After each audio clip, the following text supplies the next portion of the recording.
from San An undisclosed Francisco, location. This is the Rock and Roll Geek Show. This is the story of my rock and roll butler. Shit, I forgot to turn the microphone on. Sorry, friends. Welcome to the Rock and Roll Geek Show. My name is Michael Butler. Thanks a lot for joining me. I really appreciate it. Today is Monday, August 3rd, 2026, and it's almost 4 p.m. I'm in an undisclosed location with, and sitting next to me is undisclosed Raquel. Say hi, Raquel. Hi, guys.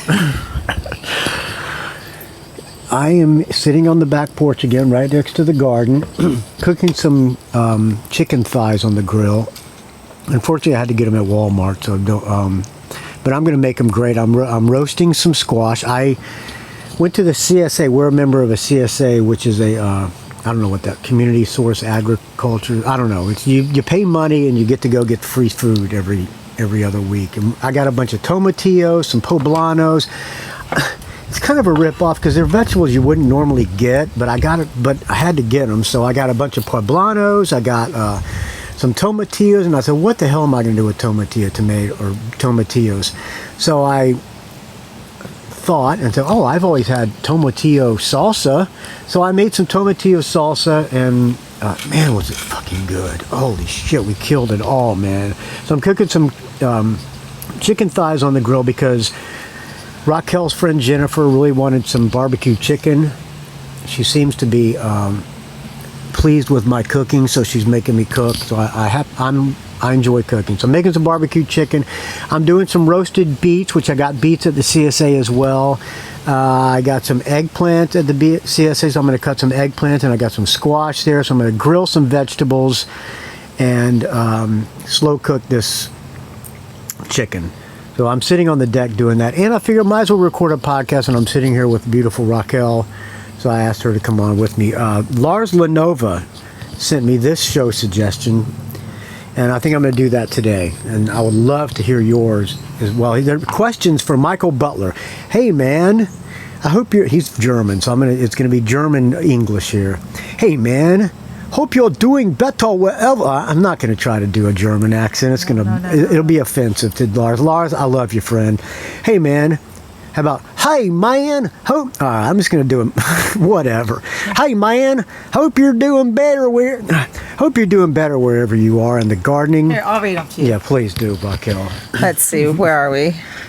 Where is the video? It's right here. It's at the top of the. Okay, I see. Hey, man. Hope you're doing better wherever you are.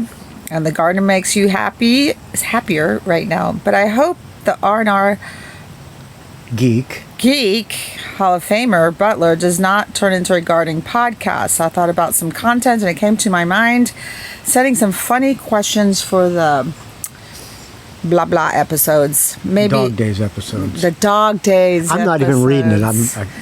I know. Maybe other. It's reading with Raquel. Maybe other geeks follow on that. Okay, here we go. Questions for Michael. Did you ever fall off stage? I have fallen off the stage more than once, and they both happened when I was playing in Exodus. The two that I can remember, once I was playing with Black Sabbath in Arizona. That was the show that John Tempesta met up with a Penthouse pet before the show. The guy's a good-looking dude who's dating all kinds of hot chicks. Anyway, I remember that's why I remember where this was, and we were playing an amphitheater with Black Sabbath, and there are these big cables going in the front of the stage, and I stepped on the cable and rolled right off the stage into the pit. Did you hurt anybody? There's like a space between the stage and the audience. Okay. So I fell into the pit, didn't miss a note, and I jumped back on. And continued rocking. Another time was also on an Exodus tour, opening for Body Count in, I think, Philadelphia. There was a hole in the stage, and I'm rocking out on stage, and boop, right down the hole. And jumped up and didn't miss a note. Although you can miss a note in Exodus. There's just so much shit going on. You're blasting an E. Pretty much what I played in Exodus was blasting an E, so, you know. So nobody noticed that I missed anything. Then I jumped right back on the stage and kept going. All right, that's next question. Right, next question, Raquel. I almost called you a different name. I don't know why. Have you ever been involved in a typical Spinal Tap-like moment? I cannot think of any Spinal Tap-like moments. The closest thing I can think of is when we were in Portugal when I was in American Heartbreak. We were driving to the hotel from the gig, and we're driving and driving. There's no GPS back then. Driving, and we're going up the side of a mountain, and we're going, holy shit, it's 2 a.m, and we don't know where the fuck we are. And we'd never been in Portugal before, and we got lost. And somehow about an hour later, we ended up in the hotel room. I don't know how, but we did. Is that a Spinal Tap moment? I don't know if that is, but that's probably the closest thing I can think of. But we did play with Black Sabbath, who the Spinal Tap Stonehenge thing was fashioned after, so that's kind of close, I guess. I hope you weren't driving. I was not driving. I'm driving in Europe. Sorry. Okay. No. All right. Question number 3. Did you have any one little groupie moment? Should I leave the room? There was this one time we played another Black Sabbath moment. We're on tour with Black Sabbath playing the Beacon Theater in New York City.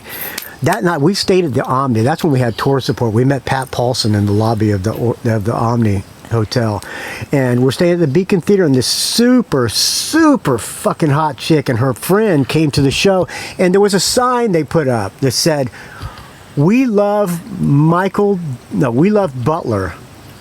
And everybody thought it was Geezer, but they're holding it up for Exodus. And sure enough, it was for Michael Butler.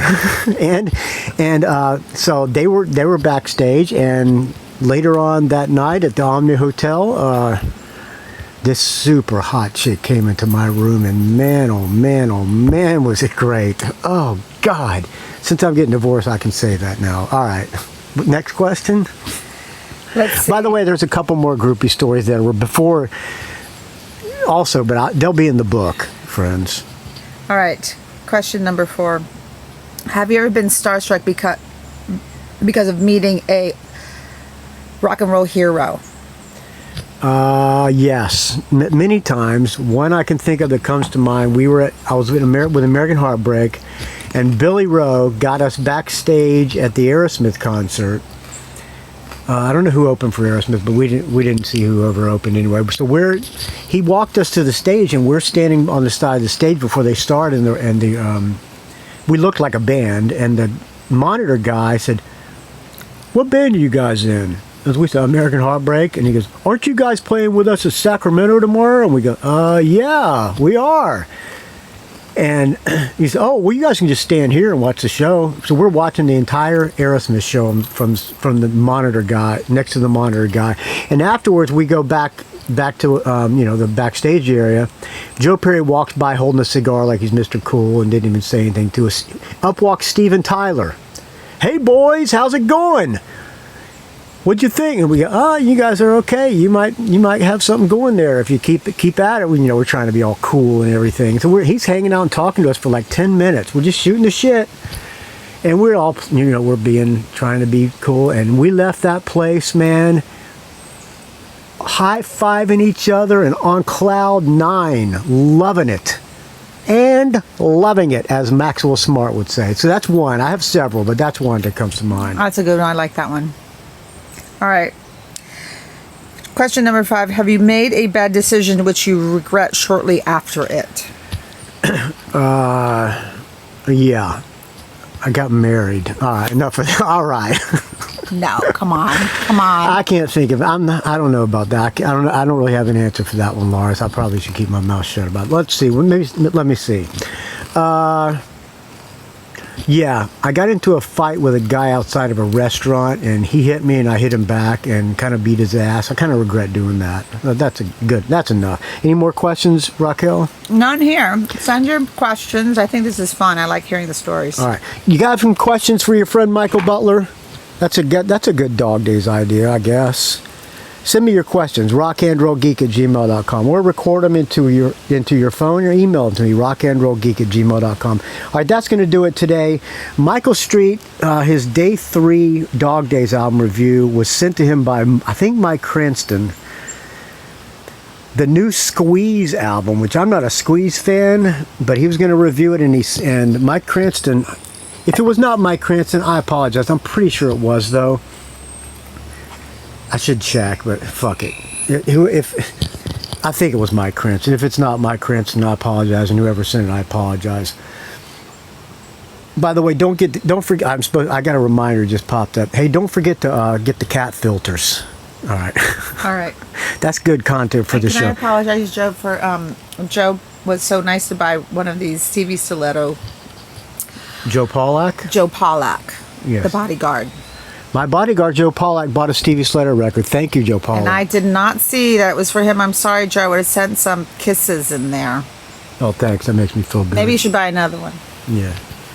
Those are virtual kisses, Joe Pawlak. Yes, virtual kisses. I don't have to kisses. They were chocolate kisses. Oh, chocolate kisses. I don't want to have to get into a fight with my bodyguard. That would not end up well for Michael Butler.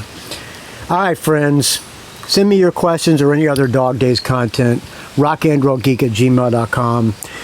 Mike Cranston suggested that Michael Street do a track by track for the Dog Days of the new Squeeze album.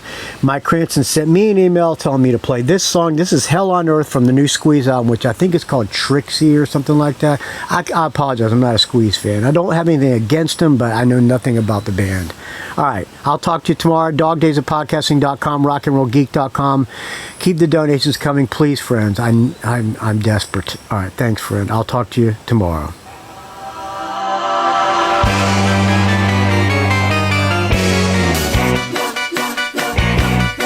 There was Ginger and his darling, a secret and a starling, talking about the games they played all night. Two unknowns at a table, who wired each other cables. They were more than drunk, they were out of their minds. Hell on earth, baby.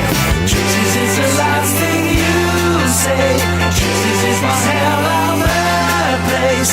Trixie, oh Trixie, I've never seen your face.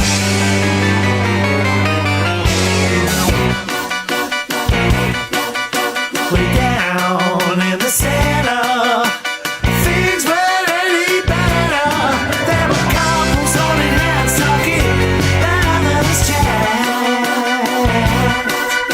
The band were playing Dixie. They resident at Trixie's. People take their eyes from things like that. Hell on earth, baby. Hell on earth, baby. Trixie's is the last thing you say. Trixie's is one hell of a place. Trixie, oh Trixie, I've never seen your face.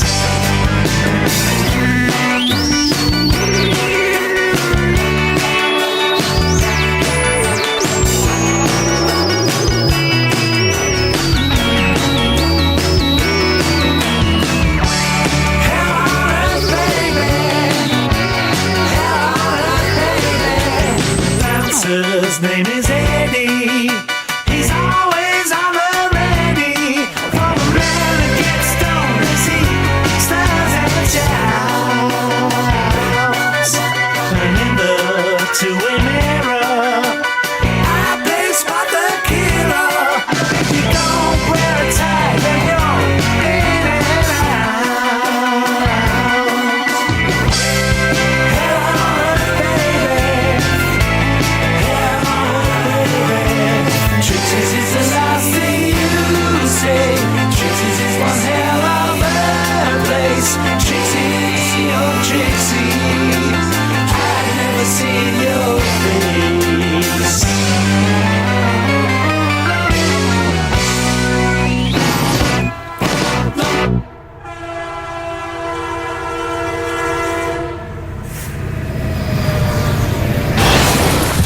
It's a rock and roll geek train wreck.